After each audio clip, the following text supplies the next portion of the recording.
Welcome one and all to the Defo Show with Lubie here on the 5 Reasons Sports Network, brought to you by Water Cleanup of Florida. Leaks. Who cares about leaks? Well, you'll care about leaks if you see some water or see some stainage around your home.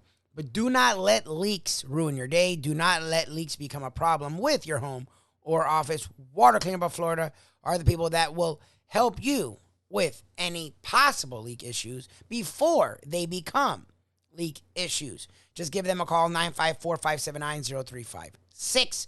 With over 60 years of combined experience between Michael, Robert, and their team. Their availability, 24 hours per day, 365 days a year. They will get the job done if it happens to be found that there is a leak. They'll find it, they'll repair it. They will clean it, dry it, and fully restore the damaged areas. But you want it also looking brand spanking new, right? You want it to look as good as possible no matter what issues happen around your home.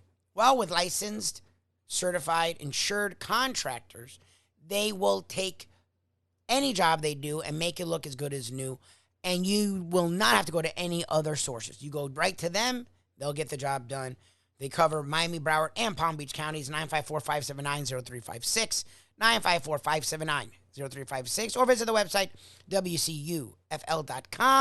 Socials, Facebook, Instagram, Twitter, at Water Cleanup FL. Plus, don't take my word for it, check out Google with over 70 plus 5-star reviews on Google. Water Cleanup of Florida. If you have the schmutz, they have the guts. So far, the Dolphins have shown lots of guts. Nice win versus the Patriots. A little ugly, but by double digits. Week 1, week 2, get down by 21 points twice. Come back. We talk with the one and only Chris Perkins, Sun-Sentinel Miami Dolphins columnist, about the Dolphins' interesting start and what it could mean to the rest of the season here on the Defo Show with Lubie on the 5 Reasons Sports Network. The great Chris Perkins, who is now the Dolphins columnist for the South Florida Sun-Sentinel. Did you have to rip one up, around the middle of the third quarter there? Did you have to take the, paper right out of the typewriter and shred the thing and change the lead? Defo, me and everybody else, right? I mean, the way that this game was going, I kept thinking, the Dolphins they'll probably score and make it closer, but I don't know that anybody was thinking they were going to come back and win. Absolutely incredible game. No, it was fantastic. We've seen it happen in reverse to the Miami Dolphins in the past. Recalling that game with Jay Fiedler, where, what was it, Jumbo Elliott or something, caught a pass there in the end zone, and the Jets came back on him on a Monday night. And nobody believed this was before the internet and, even like score phone or anything like that. And nobody believed the Dolphins had lost that game. They all went to bed. It was like the Heidi game, thinking that they had won. Now I'm watching and I'm thinking, are they hopelessly out of this? It didn't seem to be going their way. But, you're down 3 scores. There's still a quarter to go. And you're thinking, if you can put one on the board early, maybe you can get back into this ballgame somehow. And yet, remarkably, they did it. So what happened? I mean, what was the spark? The difference between that absolutely lackluster flat play they were exhibiting early in the game to what happened in the fourth quarter where they were explosive? Look, Defo, it was a combination of things. And I think it starts with the Dolphins and their attitude and their spirit of never giving up, never thinking that this game was over. But you also have to go to Mike McDaniel and the way that he handled things at halftime. He wasn't cussing. He wasn't belittling the team. He just said, look, let's go out here and play some Dolphins football and let's see what we can do. And lo and behold, it worked. Let's credit Tua. Tua put the ball right where he needed to put it. And, I had the doubts about Tua and his deep pass coming into the season. He did that. Excellent. Tyreek Hill gets behind the defense. Tua puts the ball right on him. And aside from that, Tua made those short and intermediate passes that we all knew that he could make, right? That's Tua's thing is that accuracy at the short and intermediate distance. Tyreek Hill and Jalen Waddle, Mike Gesicki, River Craycraft, the offensive line, the run game made a contribution, 86 yards, 4.8 yards per carry. The defense made a couple of plays when it had to make some plays. So I mean, Defo, that's what happened. It was a team effort. I mean, even if you look at Thomas Morstead and the punt coverage after special teams got popped right in the mouth, 103-yard kickoff return for a touchdown. That was on ugly. The game opening kickoff, they started putting things together. So it was a complete team effort, and that's what you saw, Defo. It wasn't just one or two things. It took a whole lot of things to go right, and they did. Look, Perk, it's funny, we're usually the cynics, but we've been the positive, uplifting people when it comes to these Dolphins. You've been, I don't know why I say cynic, you've been the realistic folk when it comes to this team. So I'll ask you, because you were there, I'm sure, watching this in front of you, or you watched it, wherever the heck you were. And again, you had already probably started writing the article because the game seemed done. There wasn't, even when they scored that touchdown to make it 28-14, they had their most spectacular play after that. Lamar Jackson runs for 70-something yards for a touchdown, and that's usually the kind of thing that breaks the team's back. 35-14, starts the fourth quarter. Well, they come back, and it was like surgical. I mean, they came back, and it was on both sides of the ball. But I want to ask you, because the cynic in me is coming out, what does it mean? Because the young coach just had his tough moment and overcame it. The young quarterback had his tough moment and overcame it. Does it mean anything? They play the Bills this week, who look like the freaking 92 Cowboys. Like, what does that game mean for this young group in the grand scheme of things? I'm going to give you guys the worst possible answer you can give on a sports show. I don't know. I don't know. I don't know. But look, here's the thing, because as we know from watching any sport, or especially the NFL in the past, that you don't know what to make of a single game, right? Look, the offense against New England scores one touchdown. Then look at what it does on the road at Baltimore with a 21-point fourth quarter deficit. So I really don't know, but I will say this. It's good. It's good mentally, and it's good to see the offense be able to do what it did in comeback fashion. So I don't know what the real Dolphins offense is between the opener when it scores one touchdown and this game when it just explodes for 42 points. But it's a offense that seems to suit Tua very well. And the thing that I like about the McDaniel offense, and that, I was a big fan of his offense, number one, because it puts an emphasis on the run game, which, I love. I'm old school. But number two is that horizontal vertical stretch of the field that they get. And they tend to get a lot of one-on-one matchups. And of course that favors Jalen Waddle and Tyreek Hill. So, they're not asking Tua to throw it deep on a regular basis. That to me that doesn't play to Tua's strengths. This offense plays to Tua's strengths, which is that accuracy in the short to medium range, and then you get the ball into the hands of the playmakers. Look, you got Tyreek Hill for a reason, right? So, I don't know what it means in the grand scheme of things, Lubie, but it's a good thing. When you see an offense able to execute like that, that's a good thing. It doesn't guarantee victory against Buffalo. It doesn't guarantee they're going to average 27 points per game, but it's a good thing. We can leave it right there. I don't know ultimately, but it's good. It's good. It's good. You mentioned, old school. Are you still old school enough to venture into the loser's locker room after a game? That was always my assignment. I don't know why, but and the only guy that would ever talk would be the place kicker, who maybe didn't even attempt a kick in the game. Like, the team got shut out, and you would go over to him and gravitate over to him. But I can't imagine. I did see some clips of John Harbaugh's post-game press conference, but I mean, he had to be, hard-pressed to explain what the hell happened out there, the old Vince Lombardi thing, especially since they took the lead. That was lost on a lot of people. The Ravens actually then took the lead late in the ball game on the field goal and still lost, which was pretty incredible. Yeah.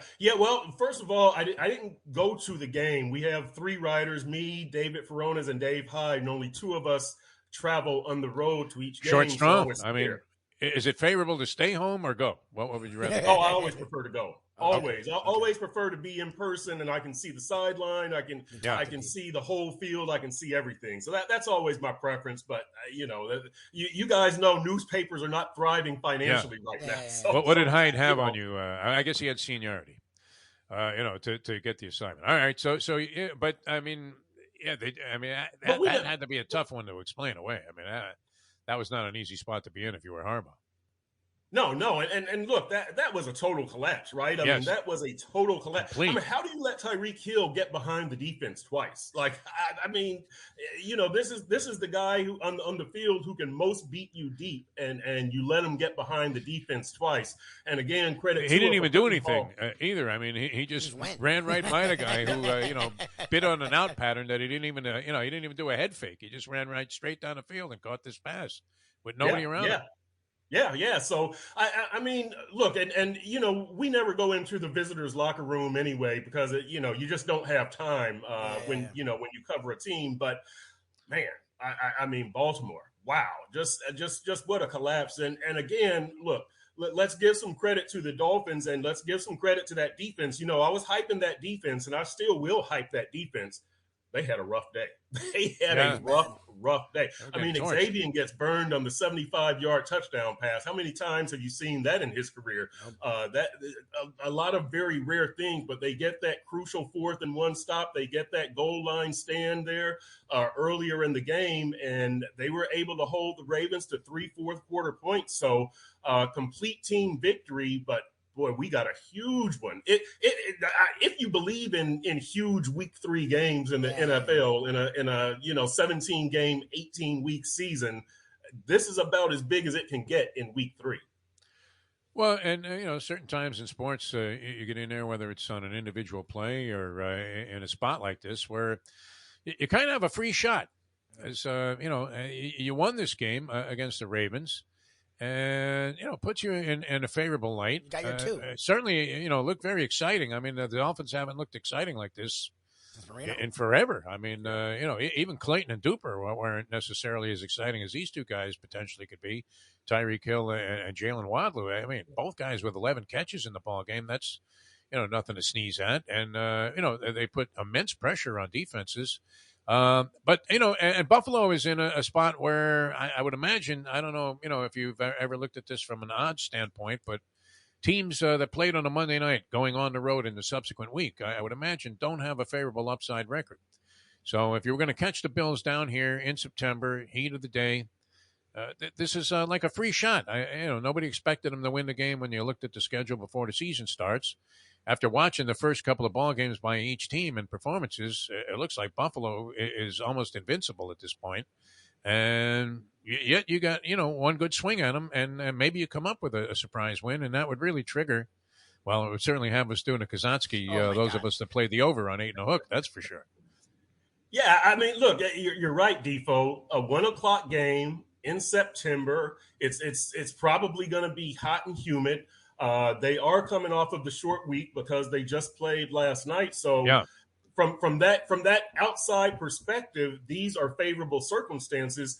The Dolphins get them at home, another favorable circumstance. Dolphins coming off one of the best games in franchise history, another favorable circumstance, right? We can keep adding these up, right? Tua playing the best football of his career, another favorable circumstance. And, the offensive line showed something, right? With Teron Armstead, with that toe, he's playing on 1 foot, and you got Greg Little filling in for Austin Jackson at right tackle, and they only give up 1 sack. So, let's just keep adding these things up. Cater Kahu, the undrafted rookie there in the secondary, making a big contribution, started in the second half. I mean, these things keep adding up. So you're right, Defo. This is the time for the Dolphins right now. I don't know that circumstances are going to get any better, and if you're Buffalo, you just stick out your chest and you say, we're coming down here. We've beaten you 7 straight games. We're going to beat you for 8 straight. So this thing sets up just to be an epic week 3 battle. Is there such a thing, an epic week 3 battle in the NFL? Honestly, but I guess that's what this is, right? Well, that's what I wanted to ask was, like, how much can this mean? Defo said it, like, and I've always hated what you have. This is the cherry on top. This is the gravy. You have the house money. Well, no, you want to win every game. But most of us were like, they need to go 2-2 in the first 4. Well, they got their 2. Now, I'd rather them not rest on their laurels because you spend too much money to not be a playoff team. But again, if you watch the Bills, they're a freaking buzzsaw, and no one has put the Dolphins on their level. So to me, how much can this game mean for not the Bills, the Dolphins? Like, if they lose this, are we supposed to be, oh my God, how much can this game mean for the Dolphins? I think the Dolphins have way more to gain than to lose here. Okay. And what I mean by that is, yes, you're at home and from that standpoint, you need to win and you should win. But again, look at who's coming in here. It's Buffalo, and look at the way they're playing and look at their immediate past. There's high expectations. This is one of the best, if not the best team in the NFL. So from that standpoint, the Dolphins really have nothing to lose. There's, if you're not a Dolphins fan, I expect most of the rest of America is expecting Buffalo to come down here and win a tough road game. But if the Dolphins win this one, look, it doesn't guarantee you're going to win the AFC East. It doesn't guarantee you're going to be in the playoffs. But mentally, and what it does for your mentality, you just went on the road and made an epic comeback. And now you come home and you beat what might be the best team in the NFL. You go to 3-0. You're leading the division. You've got a game in your back pocket against Buffalo in case it does come down to a tiebreaker. I mean, this game could mean a lot. This game could mean a lot. And look at Mike McDaniel. You've beaten 2 Super Bowl champion coaches in your first 2 games. The GOAT in the first one, an epic comeback in the second one. You go to 3-0 and beat the best team in the league. Mike McDaniel's stock and his mentality just goes through the roof. Again, it doesn't guarantee anything, but the Dolphins have way more to gain than they have to lose in this game. This McDaniel still is an odd cat, is he not? By NFL standards. I love McDaniel. He seems, unreal. Too good to be true because, he stayed very, one of our sponsors on the Mike Mayo lunchboxes, Even Keel Fish Shack. And great spot, by the way. I hope you'll come out there next time we're there, Chris, and have a little lunch with us if you haven't been there already. But very even keel. It wasn't like he was, schlubbering in hyperbole, about how wonderful this was. As you mentioned, at halftime, I guess the book was that he didn't crack. It wasn't like he walked in there and said, "My job is on the line here, and you guys going to play like that?" You don't come to Las Vegas and talk to a man like Mo Green like that, Michael. But instead seemed to be the epitome of cool. Maybe even gave it a little of the old Angelo Dundee. With Sugar Ray Leonard, you're blowing it, kid. Let's get out there and do something. But seemed very even tempered, coming out of that game with the stuff that he's had to say so far this week. Yeah, he's different. That's what I like about Mike McDaniel is that he's different. And so you hear him in the press conferences and he's cracking jokes and very deadpan, very dry sense of humor. But what coaches are cracking jokes 2 weeks into the season, all through training camp? You're a first year coach. You got this pressure on you. You just got Tyreek Hill and Teron Armstead. You've got to make this offense work. The organization had a rough off-field, off-season, right, with the Stephen Ross stuff and losing the first-round pick, and the season ticket allotment has sold out. People have huge expectations, and here's Mike McDaniel cracking jokes, one-liners, deadpanning, and so you got to love that. Plus, the guy brings an offense that fits the personnel on the team, and I can't stress that enough. That one of the big things that I had against these Dolphins teams in the past, and against the NFL in general, is that quite often they will try to force that passing game. And Ryan Tannehill was not a passing game quarterback. You needed to get some run support like he has in Derrick Henry in Tennessee. And so you had Adam Gase, who, I worked with Peyton Manning, and you had Joe Flacco. Well, I worked with Aaron Rodgers. Newsflash, those guys would have been Hall of Famers without Gase and without Joe Philbin. So you had these coaches who were trying to put a system in that didn't fit the personnel. Now you've got a coach whose system does fit the personnel. And I think that's a huge, huge difference. And you've got to credit Mike McDaniel for recognizing that. This was his system but he's not forcing the deep throw. If it's there, we're going to take it. Otherwise, we're going to play to Tua's strengths. We're going to play to the strengths of these guys who I get them the ball one-on-one in space, Jalen Waddle, Tyreek Hill. They're going to wreck your defense. And so that's what I like about McDaniel. It's not only his personality, which seems to fit this team so well, it's also his system. He's not asking stuff from the players that they aren't capable of delivering. Yep. And you've got to credit a coach who recognizes that. I love that this all happened by accident. By bizarre circumstance. That's the only way.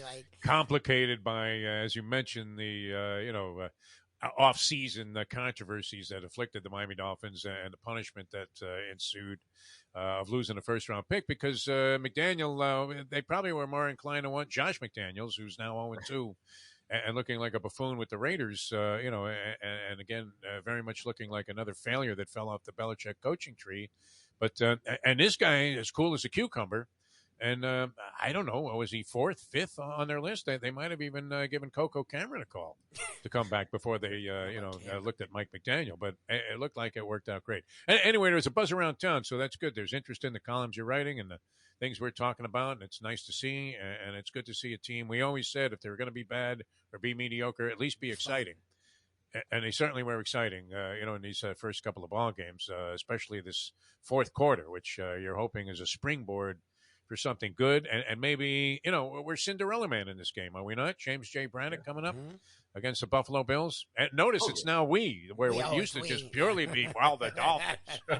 Him guys. I love the we. Now we're all in, man. I'm going to Publix.